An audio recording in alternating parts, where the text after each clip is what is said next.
Bonsoir et bienvenue sur Athénée Noctua, votre podcast de philosophie du vendredi soir. Nous nous retrouvons après la pause estivale pour continuer un travail entamé au printemps dernier sur les thèmes des classes préparatoires aux grandes écoles, le thème individu et communauté pour les classes scientifiques et le thème de l'image pour les classes préparatoires ECG et ECT aux grandes écoles de management. Des propositions en alternance, une semaine sur l'image, une semaine sur individu et communauté, dans un podcast qui n'est pas un cours, mais qui est un petit complément de cours, un petit plus pour les dissertations.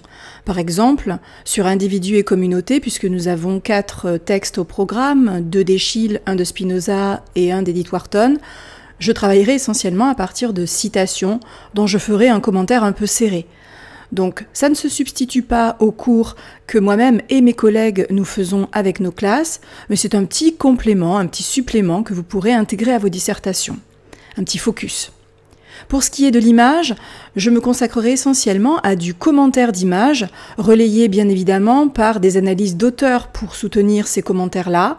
Il ne s'agit donc pas d'un traitement classique d'un cours ou d'une dissertation, ce que je laisse là encore faire à mes chers collègues.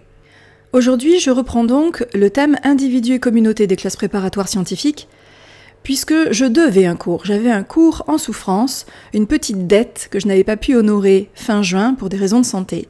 Puisque j'avais promis quelques cours introductifs, j'en avais proposé un sur les grandes problématiques ou les grandes tensions qui existaient entre les deux concepts au programme, individu et communauté. Ensuite, j'avais proposé une analyse du concept de communauté dans son lien tendu avec un concept proche qui est le concept de société. Et il manquait un cours introductif à la notion d'individu. Je le ferai donc ce jour.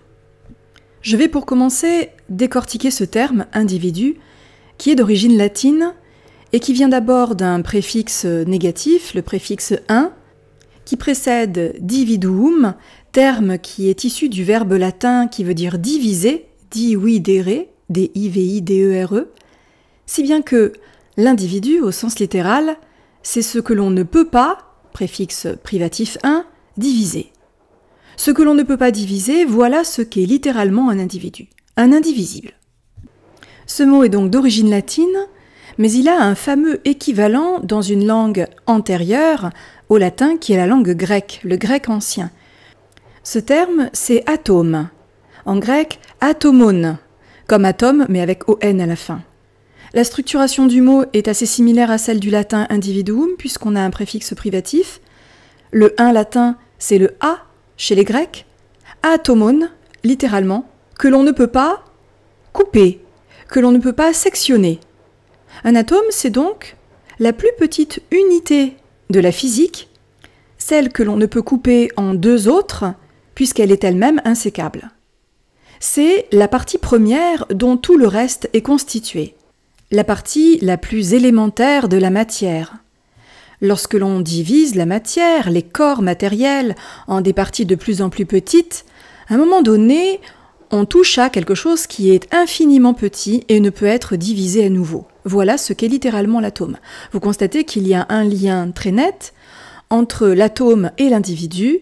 Il y a quelque chose d'atomique dans l'individu, au sens littéral du terme, puisque l'individu apparaît comme une petite unité, le composant élémentaire des communautés et des sociétés humaines.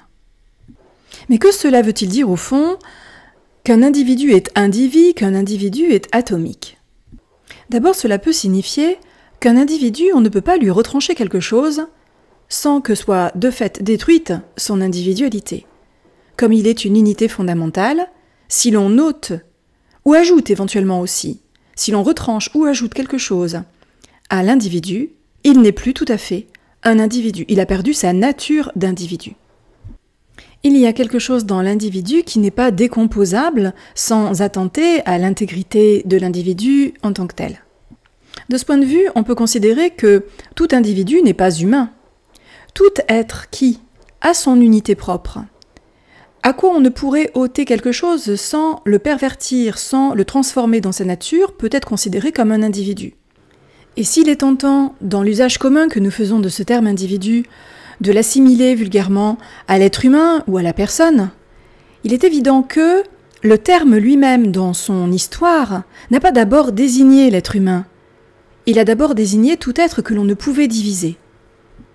Chez les Grecs, par exemple, et notamment chez le philosophe Aristote, tout être qui dispose d'une forme et d'une matière, qui est un composé de forme et de matière, peut être appelé individu.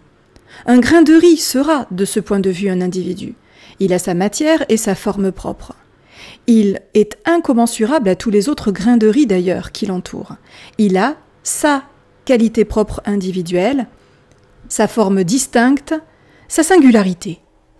L'individu est donc, chez Aristote, le résultat de la composition d'une forme, morphée en grec, et d'une matière, ylé en grec, H-Y-L-E, qui associé donne le concept d'illémorphisme, composé de matière et de forme donc. La question que se pose Aristote, il se la pose notamment dans des traités abordant le vivant, dans Histoire des animaux, Partie des animaux, c'est de savoir d'où nous vient notre individualité. Quel est notre principe d'individuation? Nous qui appartenons à des familles, à des genres, à des espèces, qu'est-ce qui fait de nous des individus? Appartenir au genre Homo, par exemple, le genre humain, ou au genre Quercus, celui du chêne, l'arbre, le chêne, ne permet pas d'expliquer pourquoi il y a des individus humains différents les uns des autres, ayant leur singularité, ou des chênes qui ne se ressemblent pas tout à fait, qui ne sont pas de parfaits clones les uns des autres. Pour le dire autrement, un individu, c'est un être concret, donné dans l'expérience, qui possède une unité de caractère, et qui forme un tout unique, peut-être reconnaissable même.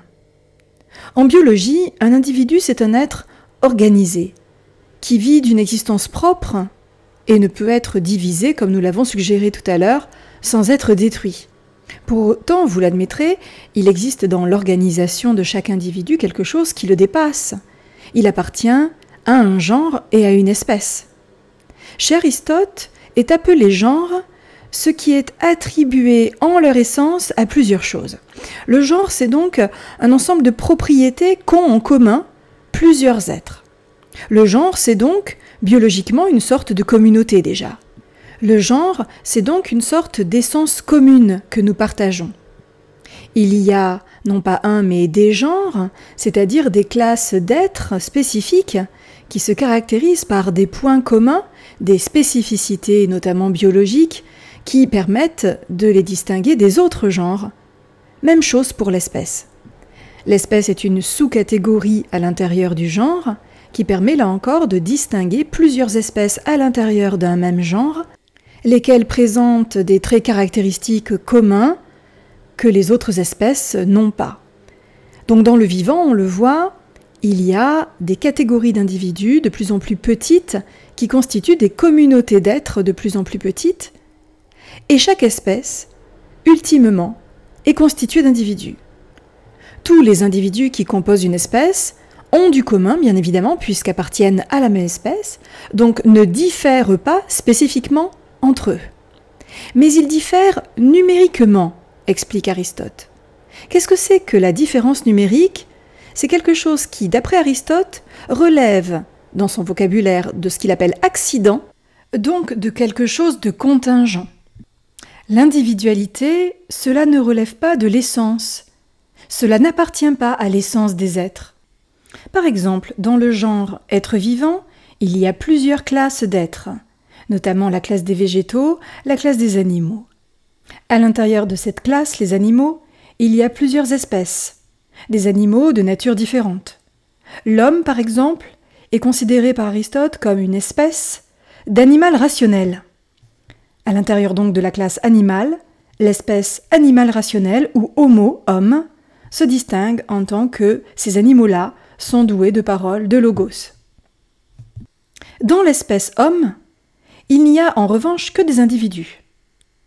L'espèce est le dernier élément commun, puisque derrière l'espèce, il n'y a que des individus numériquement distincts.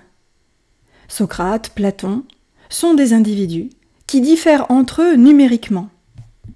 Et ce qui fait au fond que Socrate, et Platon n'est pas Socrate mais un autre individu, par exemple, je ne sais pas, sa couleur de cheveux, Dieu, sont des accidents, relèvent de quelque chose qui n'était pas inclus dans l'espèce humaine. L'individu, vous le voyez, biologiquement appartient à une communauté, mais s'en distingue aussi par des traits qui n'appartiennent qu'à lui et qui relèvent de l'accidentel. Au sein d'une même espèce, il y a donc nombre d'individus, chacun est une unité abstraite, est indivisible, chacun a une unicité. On retrouve là l'étymologie de indivis, celui qui a une unité fondamentale puisqu'il ne peut être divisé. Chaque individu est donc une unité première, comme une unité mathématique. Chaque individu est donc un, fondamentalement un. D'ailleurs, pour comprendre la notion grecque d'individu, en recourant notamment au mot atomone, comme nous l'avons fait tout à l'heure, nous serions tentés spontanément d'aller chercher l'atome tel que les physiciens l'ont pensé. Je pense notamment à des auteurs comme Démocrite, Épicure ou encore le latin Lucrèce qui ont analysé les atomes au sens de plus petites unités physiques. Ces philosophes interrogeaient la matière, le statut de la matière et revenaient à la plus petite unité physique connue. Or, le lien entre individu et atome, entre le mot individuum et atomone, a été établi par le philosophe latin Cicéron dans un ouvrage intitulé Des fins, où il compare les systèmes épicuriens, stoïciens, etc. Et c'est lui qui établit cette liaison en cherchant dans la langue latine un équivalent au concept grec. Cicéron était quelqu'un qui était très attaché à ce que la culture latine se nourrisse de la culture grecque et trouve des équivalents dans sa langue latine au grand concept de la philosophie grecque. Il est donc celui qui choisit de traduire atomone par individuum. Or, il emprunte moins individuum aux théoriciens de l'atome que sont Démocrite, Épicure ou Lucrèce qu'à la philosophie platonicienne. Platon procède dans nombre de ses textes à ce qu'on appelle des dichotomies, c'est-à-dire prend un genre au départ, puis le divise en deux. Je vous donne un exemple. Il prend le genre de l'art et va le distinguer entre l'art d'acquérir et l'art de produire. Puis il prendra l'art d'acquérir et le divisera encore en montrant qu'à l'intérieur de l'art d'acquérir, il y a l'acquisition par la chasse, l'acquisition par l'argent, etc., etc. Et de division en division, il aboutit à cerner de mieux en mieux l'objet qu'il cherche, c'est-à-dire à définir de plus en plus précisément son objet. Mais au bout d'un moment, à force de diviser et de diviser encore, eh bien, Platon constate qu'on arrive à des indivisibles. Une réalité qui n'admet plus de subdivision parce qu'elle vient de buter sur des individus singuliers. Et quoique cet individu ait bien une singularité, dans sa forme indivisible ou individuelle, eh bien pourtant il y a à l'intérieur de cette forme indivisible toutes les articulations, ou plutôt toutes les divisions précédentes, qui ont permis de tracer sa piste et de la circonscrire dans le lieu de ces divisions. Il y a dans l'individu donc la richesse de tout ce qui le précède en quelque sorte, puisqu'il appartient bien à une espèce, à un genre, etc. Ce sens platonicien d'atomone est peut-être plus riche que le sens épicurien, en ce sens que il y a dans cette proposition l'idée que l'individu est gros, riche de tout ce qu'il a de commun avec les autres individus et avec tout ce qui le précède. Alors si Aristote, dont on est parti, était assez critique à l'endroit des dichotomies platoniciennes et trouvait que la manière dont Platon coupait en deux, puis en deux à nouveau, manquait de rigueur, était peut-être peu fondée, cependant donc Aristote élabora lui aussi une véritable pensée de la différence spécifique qui aboutit également à un indivisible, l'individu. Alors je reviens après cet excursus à la question dont nous étions partis, c'est qu'est-ce qui fait de nous des individus ? C'est-à-dire que par-delà notre appartenance à un genre, à une espèce, nous sommes quelque chose de singulier. Qu'est-ce qui fait notre singularité ? En des termes plus techniques ou aristotéliciens, quel est notre principe d'individuation ? Ce principe a pour nom chez Aristote entéléchie, E-N, T-E accent aigu, L-E accent aigu, C-H-I-E, entéléchie. L'entéléchie, c'est ce qui va désigner l'état de quelque chose qui a été complètement réalisé, qui a accompli sa fin. Par exemple, le chêne, et l'entéléchie du gland. Le gland contenait en puissance le chêne à venir. Le gland contenait en puissance ce que le chêne est devenu en acte. Les commentateurs d'Aristote postérieurs, comme Thomas d'Aquin par exemple, ont appelé cela le principe d'individuation. Le principe d'individuation, c'est ce qui confère à un individu, au sein de l'espèce à laquelle il appartient, son existence singulière, ce qui le différencie de tout autre de la même espèce. C'est ce qui fait de lui ce qu'il est. Il possède une existence concrète, singulière et stable, ce qui permet de le distinguer de tous les autres objets environnants de la même espèce. Or, ce principe d'individuation, c'est la matière, parce que la matière, elle est nombrable. Autant la forme est éternelle et une, autant la matière, en tant qu'elle est nombrable, peut donner à individualiser. La matière, c'est ce qui individualise les substances concrètes, les fixe dans des coordonnées spatiales, temporelles. La matière, c'est ce sur quoi les accidents adviennent, raison pour laquelle il y a une dimension accidentelle dans l'individualité, nous l'avons suggéré tout à l'heure. Et comme ce qui fait de nous des individus relève d'accidents individuels, purement contingents, qui auraient pu ne pas advenir, si bien que nous aurions pu être tout autre, eh bien l'individu ne peut pas être connu. Il y a chez Aristote cette idée qu'il n'y a de science que de l'universel, que du nécessaire. L'individu représente quelque chose qui n'est pas intelligible, parce que la dimension contingente qui le constitue échappe à la rationalité. Je voudrais actualiser cette idée pour que vous la compreniez mieux en m'appuyant sur les travaux d'un philosophe d'origine italienne qui s'appelle Enrico Berti, B-E-R-T-I, qui est décédé en 2022, et qui établit un lien très fort entre la théorie d'Aristote de la forme, la morphée dans l'illémorphisme, qui donne donc sa forme à l'individu, et l'ADN. L'ADN semble être similaire à ce que Aristote appelait la forme. Pour autant, et vous le savez bien, on peut avoir le même ADN que son frère jumeau monozygote par exemple, et être travaillé par des différences qui font que deux jumeaux sont encore des individus à part des individus singuliers. C'est là que la matière intervient. L'ADN, qui serait la morphée, ne suffit pas pour fabriquer deux clones. Car l'ADN, la forme, rencontre également la matérialité, la temporalité et l'espace, si bien que ces deux êtres qui avaient un codage génétique similaire, ou identique même, sont en réalité deux êtres parfaitement distincts. J'en arrive à présent au deuxième moment de cette analyse de la notion d'individu. Pour l'instant, je ne l'ai prise qu'en un sens très scientifique, en mettant en évidence la dimension d'unité, de singularité, et en la distinguant de l'espèce ou du genre. Or, vous le savez, et j'y faisais allusion tout à l'heure, la notion d'individu est souvent rabattue du côté de celle de la personne ou de l'être humain en général. Qu'est-ce qui nous autorise à procéder de la sorte, c'est-à-dire à réduire la notion d'individu à l'être humain singulier et pas à toute autre forme d'individualité, celle qu'on retrouverait dans les animaux, dans les grains de riz comme je l'évoquais tout à l'heure. Comment est-on passé d'un sens à l'autre de l'individu ? À ce sens qui est très anthropocentré, puisque l'individu désignerait globalement l'homme ou la personne. Pour résoudre cette difficulté, je voudrais travailler sur un sociologue qui est Norbert Elias, E-L-I-A-S, qui, dans son ouvrage « La société des individus », va rappeler combien la notion d'individu telle que nous l'employons est récente, moderne, très jeune dans l'histoire de la pensée.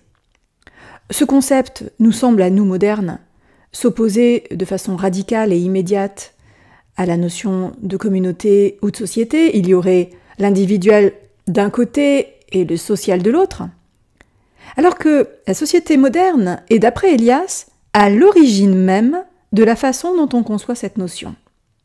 Autrement dit, et c'est peut-être paradoxal, le mot individu n'a de sens qu'au sein d'une certaine société qui fait émerger ce concept en un sens moderne, celui que nous connaissons, celui qui identifie individu et personne, ou individu et être humain. D'après Elias, certaines sociétés n'ont pas été du tout sensibilisées à cette opposition entre l'individuel et le social, entre l'individuel et le communautaire. Elias est même très radical puisqu'il nous explique que le mot d'individu n'existe ni en grec ni en latin classique. Alors ça peut vous sembler curieux puisque je viens de défendre qu'il y avait à l'origine d'individu le mot grec atomone et celui d'individuum qui était sa transposition par Cicéron en latin. Que veut dire par là donc Norbert Elias ? Eh bien que dans ces deux langues, les termes n'avaient pas tout à fait le sens que les modernes lui accordent. Pour un grec, par exemple, la notion de société, de cité, ce qu'ils appellent la polis, P-O-L-I-S, et qui a donné la politique, a plus de valeur qu'un homme indépendant d'elle. Et vivre sans la police, hors la police, c'est être un idiot. Le terme idiotesse, I-D-I-O-T-E-S, qui a donné notre mot idiot avec sa connotation franchement négative, désignait chez les Grecs une personne privée qui se singularisait en n'appartenant pas toujours à la cité, en se tenant à l'écart. Autrement dit, il faut être un peu fou, un peu original, un peu idiot, pour se tenir hors la cité, tel le cynique Diogène par exemple. D'où le sens négatif que l'on accole à ce mot.